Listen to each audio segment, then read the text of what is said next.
6 years on, Lord Corlys Velaryon is severely wounded fighting in the Stepstones. His brother Sir Vaemon petitions King's Landing to name him Corlys heir, proclaiming Rhaenyra's son Lucerys illegitimate. Rhaenyra and Daemon return to the capital to defend Lucerys' claim. King Viserys is now bedridden, disfigured and mentally muddled. Queen Alicent and the King's Hand, Otto Hightower, oversee all royal matters. Alicent covers up Prince Aegon raping a handmaiden. Rhaenyra proposes two marriage arrangements with House Velaryon to gain Princess Rhaenys' support. She implores Viserys to defend her succession, quoting Aegon the Conqueror's dream about the prince that was promised. As Vaemon's petition is presented at court, Viserys, barely ambulatory, enters and declares Lucerys the Driftmarked heir.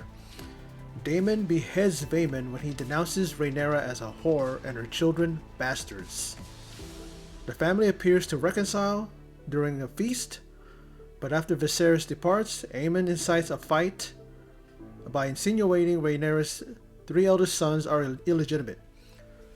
Meanwhile, Alicent's lady-in-waiting, Talia, regularly provides Daemon's former mistress, Mysaria, with information. Viserys, near death, mutters parts of Aegon the Conqueror's dream, which Alicent believes refers to their son, Aegon. Thanks for stopping by Surge T channel. I am Surge T, and that is the synopsis of episode 8 of House of Dragon season 1. This one is entitled The Lord of the Tides. And that last scene, Viserys believes he's talking to his daughter, Rhaenyra. And he's just basically reciting that dream about Aegon being the promised prince, Aegon the Conqueror. And Alicent listens to that, hears that. She doesn't know the context behind it. And she's believing that he's talking about her son, their son. His mind's all muddled. I think mine is too. I didn't even realize that until I thought about it a little bit more. You kind of have to watch it and focus on it. And this episode, very, very poignant and touching, very hard to watch because of the deteriorating condition of the king, of Viserys. He is being slowly eaten alive, I'm pretty sure, by whatever illness he has. It's probably cancer. Probably, I don't even know what it is. Has it ever been said? I mean, he's all doped up on, milk of the poppy. And I believe that's what's kind of muddling his mind. And he even said when he went to that, I guess you can call it a hearing or a thing about,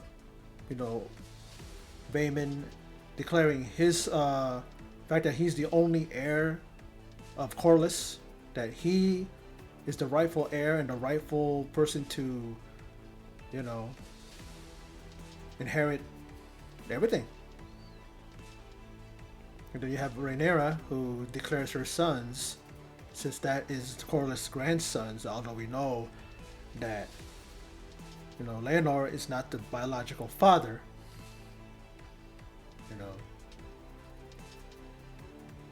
Even someone said like that they're stones, that because their father, Sir Stone, is the one who fathered them. And even Vaemon had the audacity and the nerve to say, a very honest person, he's going to stand by his what he says. He's even going to fall on his sword, saying it, that Lucerys and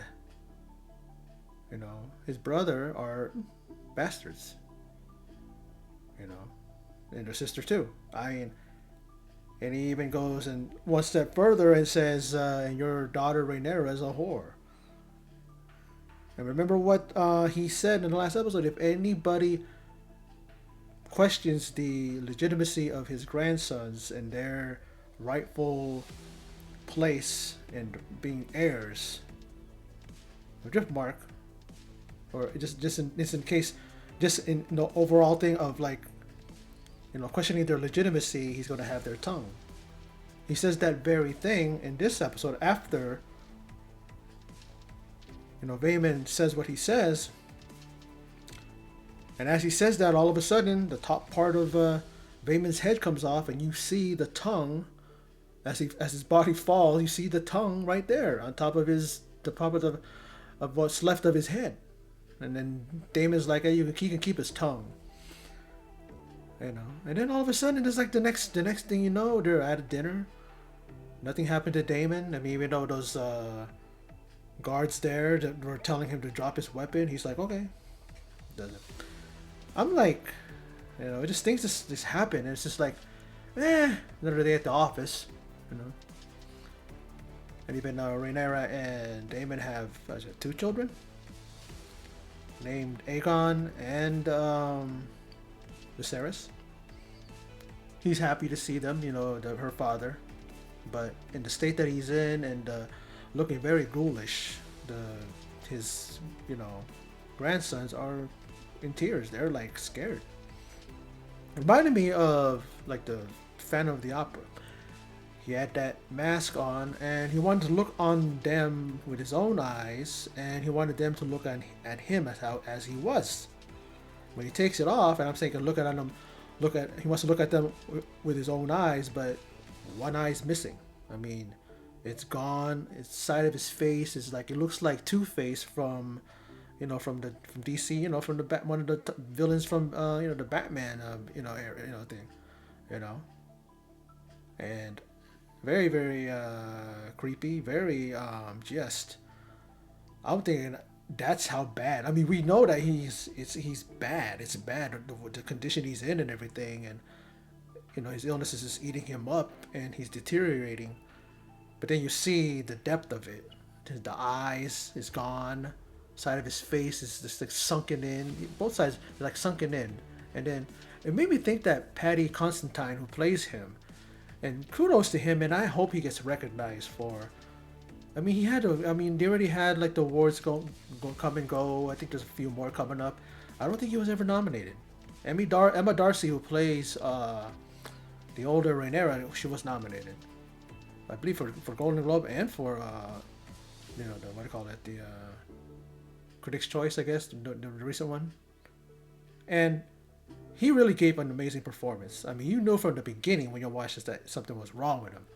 And then you see the deterioration. I mean, episode 6 was like, they made it to where you saw the young kids as young adults. And then this episode is like 10 years later, and they're now adults. I believe they're like in their early 20s, maybe late teens. I mean, you know what I mean? And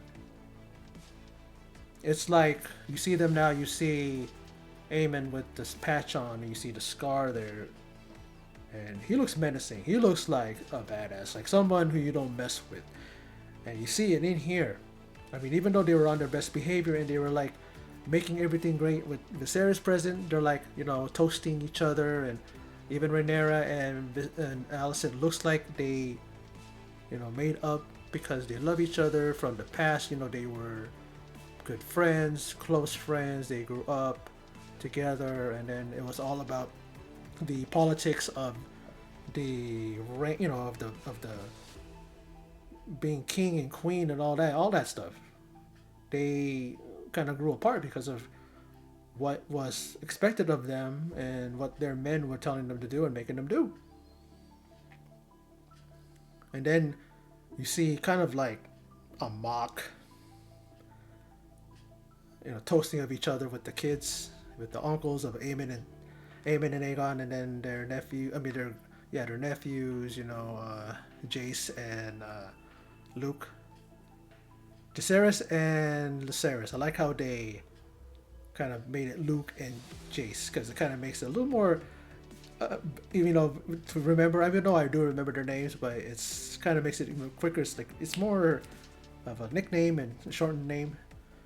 And then of course they're betrothed now to to Leonor's, not Leonor, but Leona's daughters. That was the thing that how Rhaenyra got Rhaenys to be on her side. Let's do a deal. Let's do this. You betroth your daughters, or her grandkids to my sons, and in the end, Jace and Luke are heir to the Driftmark throne, and one of them is going to be the Lord of the Tides. And of course, like I said, this didn't sit well with Vaemon. And then he said what he said. The very words that you don't say, because remember what Lucerys said, that I'm going to have your tongue, and right when he said, I'm going to have your tongue. And then pretty much the top of his head came off. And then when the body fell, there's the top of the tongue was on top of the part that was left behind. I mean, it's like, just like that. I mean, that's how efficient and how quick Daemon is. Like, he's not going to sit around, pomp and circumstance, any of that stuff. He's not going to wait around for an order. He pretty much took the top of his head off, and yeah, he let Vaemon keep his tongue. How nice of the guy, right? Really nice of Daemon to do that. But yeah, I really, this episode really was something else. You see, again, another arrangement of a marriage between what's that? I mean, cousins, but they want to keep the blood pure, the Valerian blood, the Targaryen blood, the house is strong. I'm just surprised that there isn't any kind of illness or any kind of side effects from them interbreeding, but you kind of see mentally how some of these guys, their minds are like psychotic, or tend to be, or it looks like it's borderline, like it's going to reach there. I mean, look at Aemon. Look at him. He was the one that probably people looked at as weak when they were younger, and look at him now. This is the guy who, much like his uncle, it's like much like his his uncle Daemon, where they're kind of alike. I think I'm gonna keep my eye on him because it's like I want to see where his story goes, because it's very interesting to see where he's gonna go, what's gonna happen with him. And yeah, this it gets kind of sad that we see the end of Viserys' timeline here, his time in this in the show. Paddy Constantine did an amazing job portraying him, and he portrayed him pretty much as ill and going towards his final moments on this earth, final moments as king. Some people will say that he wasn't a rightful king. He didn't carry himself like a king, but he was king. He's definitely gonna go down in history, right? They're gonna refer to him for years to come.